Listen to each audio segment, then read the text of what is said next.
I'm Philip Ward, Editor-in-Chief of Aren'tManyEurope.com. I have with me this morning at ECR Professor Anders Persson from Linköping in Sweden. Professor Persson has an expertise in cardiac and postmortem imaging, and we're going to talk this morning about postmortem imaging and new developments and trends in the field. Welcome, Professor Persson, to ECR. Thank you for a really kind invitation. I know you had a very early start at the refresher course this morning. Yes, I was moderator of one of the sessions, but as a radiologist I'm used to that, to start early. Good, excellent. Now, you mentioned that you're involved in Swedish guidelines on postmortem imaging. Could you tell us a little bit about how they're going on and what areas you're looking at? Yes, we started for 2.5 years ago, and we look for all types of injuries, all modalities, all types of exams. So we have went through everything that has been published so far. It's around 3,700 full papers, and then we score them and we go through them and we redo all the statistics, and now that's really good research that's left. It's only 30 papers, so there we need more high-end papers in this field also. Will these be the first national guidelines on postmortem imaging in Europe? Well, I know that UK has been working on the new guidelines, so that I think it's up and running now, so it will be not the first, but I think it's the first systematic review of everything that has been published in the field worldwide. Okay. Is this something that will be in English, or will it only be in Swedish? Both. Yes, it will be in both. It will also be a full paper regarding this that will be published as a scientific paper. Good. A meta-analysis. So will our readers be able to log on and see it when it comes out? Do you think it will be this year, or is it? It will be this year, hopefully. Okay. Good. Yes. Excellent.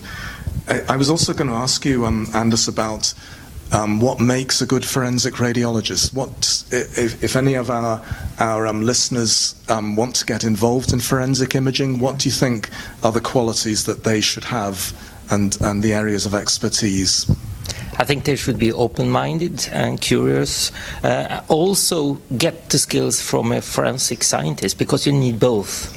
You need to be a good radiologist, and then you need to study also some of the other fields, so to say. You need to add that, because it's not the same as work with conventional radiology.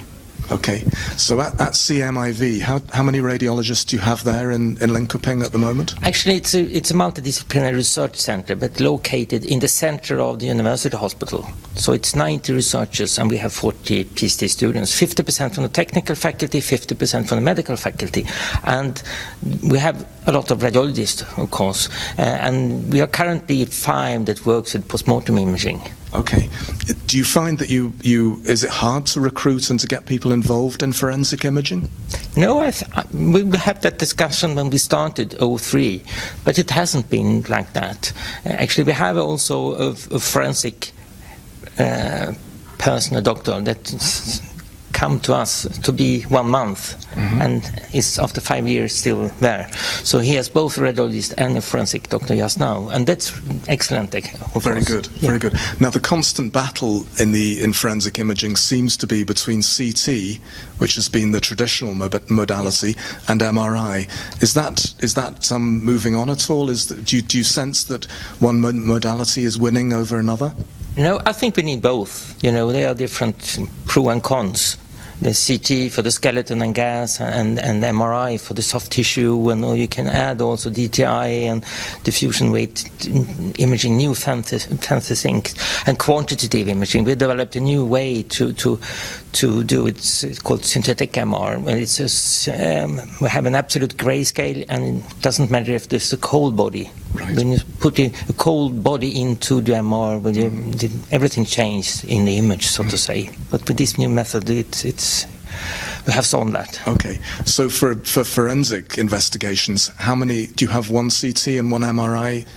Yeah, we use a new Siemens Force that we can use really good dual energy scans, and we scan all the bodies with CT, and then we do some with MR. All the children we scan always with MR also, but we don't do only MR. So it's always CT, and then we add MR.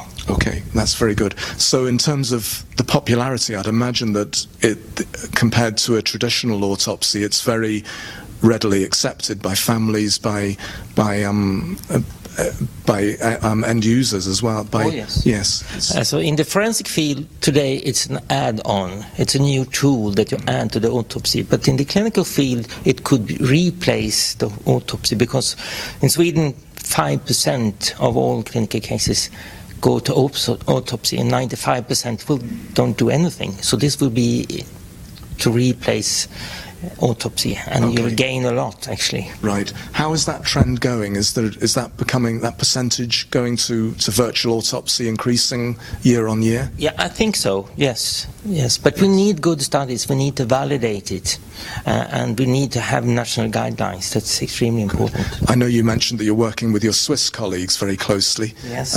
So this is a European effort. It's a European-wide research effort. Yeah, we work together regarding research, and we will have a postdoc coming now from Bern for a year also, and we will scan 100 bodies for research, so to say. And it's good for us, it's good for research, and it's also good for the society. Excellent. Now, I know another field that you're involved in is imaging of mummies, of Egyptian mummies, and you've I think, been involved in the exhibition at the British Museum at the moment. Could you tell us a little bit about that? Yeah, we use the same technology that we use for the autopsies. We add dual energy and high res, etc.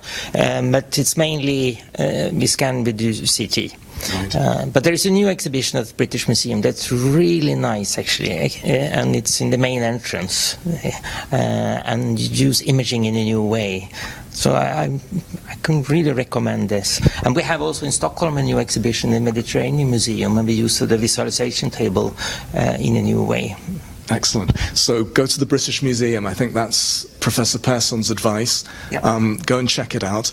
Now also, I think everyone within Sweden is probably very excited about ECR 2016, when there will be a Swedish president. Yes. Is that a development, do you think, that everyone is getting very excited about? Absolutely. I think it's a win-win.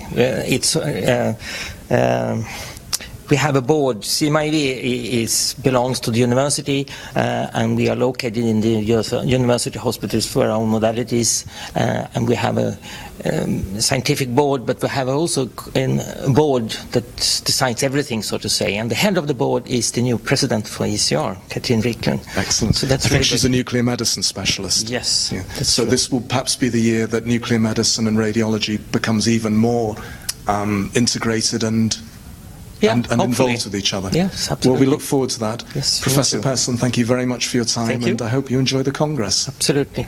Thank you.